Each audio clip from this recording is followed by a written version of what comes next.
পাল বাবুল তিনি মাতাল ছিলেন বটে, কিন্তু গানের মাঝ দিয়ে আমাদের বাংলাকে কিছু বুঝিয়ে গেছেন।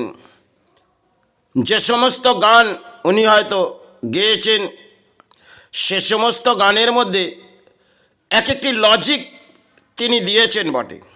চাঁদের গায়ে দাগ লেগেছে আমরা ভেবে করব কি, তিনি কিন্তু অসাধারণ গান সময় ক্ষেত্রে গেয়ে গেছেন। আজকে সে সমস্ত বাবুল হয়তো সরে গেছে, আজকে এসেছে। কেন আমাদের যে কোনো প্রকল্প আজকে লন্ডন, সেটা হয়তো এই বাংলা সেজে উঠেছে। কেন রাজ্যের রানী এসে তিনি এক প্রকল্পর আবির্ভাব করে গেলেন, রাজ্যে আসছি, এই রাজ্যকে লন্ডন বানিয়ে ছাড়ব। সেখানে বিবেকানন্দ সেতু সেটা কিন্তু ভেঙে পড়লেন এই রানীর।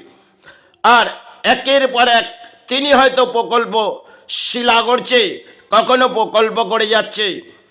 এর আর রাজ্যের অর্থ নিয়ে এরা চিৎকার করে এক একটি সভা হয়তো করে যাচ্ছে রাজ্যের মাঝে। সবার মাঝে কোটি কোটি টাকা অর্থ রাজ্যেরই ব্যয় করছে, কারণ তাদের পারিশ্রমিকের নয়। যদি তাদের দুবেলা খেটে পারিশ্রমিক হয়, সেই অর্থ তারা এইভাবে বিলাসিতা করতে পারে না রাজ্যের মাঝে। সে না তারা আজকে রাজ্যের মাঝে উৎপাত হয়ে জনগণকে কিছু বুঝিয়ে যাচ্ছেন। আরে জনগণ তো সময় ক্ষেত্রে ভেঙে পড়েছিলেন, কারণ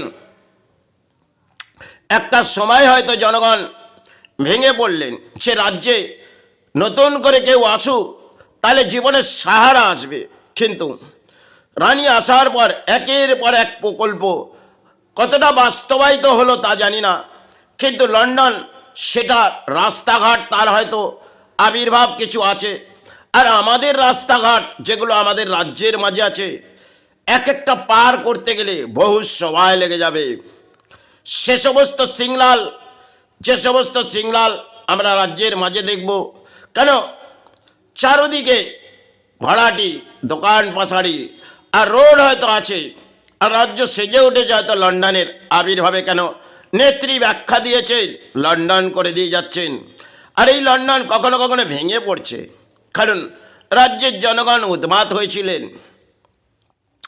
আর বহু কেউ সাধনার জগতে তাকে একটি কামনা হয়তো করেছিলেন বটে, তাইলে তারা কামনা করেছিলেন হয়তো রাজ্যে কোনো প্রকল্প যদি ভালো আসে, কেউ আসুক। কিন্তু এই রাজ্যের যে পরিস্থিতি, তাতে মনে হয় জাগবে না রাজ্য। কারণ রাজ্যের রানী ধর্মকে তো তলানিতে পাঠিয়ে দিয়েছে। একদিকে ইসলাম ডাকছে, একদিকে সনাতন ডাকছে। যে হিন্দু ঘরের নারী হয়ে, এক ব্রাহ্মণ সমাজের নারী হয়ে এ রাজ্যের কলঙ্ক এসেছে, তাই রাজ্যের জনগণ এর পেছনে উৎপাত